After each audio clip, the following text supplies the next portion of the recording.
I began to see something that I've mentioned before this. The increase in the return of ancient gods and ancient demonic forces. That shrines that used to be from way back, ancient Egypt, ancient Persia, ancient Mesopotamia, are going to be brought in the forefront. Where you don't know you are actually worshiping a god, but you are worshiping a god. But in this day and age, what they are going to do is to increase the visibility of those ancient gods.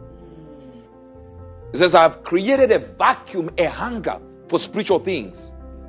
That those who are deluded, who are operating under the spirit of delusion, will go for ancient gods. That they will begin to reason away what I've said. I was just in the morning, just hearing God talk. He said, you will see, this is a word that is not in English, but you hear it. It's the repaganization of the Western world.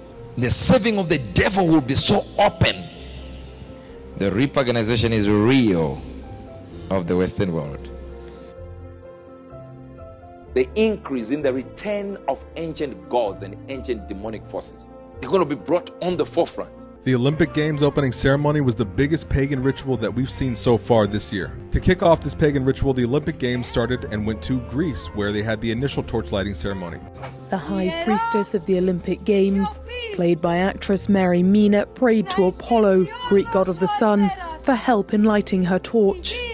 They remade the Last Supper during the opening event. But instead of having Jesus Christ and his disciples, they put in drag queens. And when they revealed what that Last Supper was actually going to be, what that feast meal was going to be, we're shown a blue avatar-like god depicting Dionysus, who's a Greek god of gluttony and wine-bibbery. We also saw very intense imagery as one of the final torchbearers, a woman that was hooded and riding on a white horse, eerily resembled Revelation 6:8, where we see a pale horse whose name was Death. This horse was meant to signify the Olympic spirit and what that actually meant. During the choir ceremony, we can see that praises are being sung, more or less, with a golden calf in the background. The ultimate goal of pagan worship is really one thing, and that's the communal worship of false gods. And you can see this put on full display. Powered by the Holy Spirit, Uebert Angel. More up to date than tomorrow's newspaper.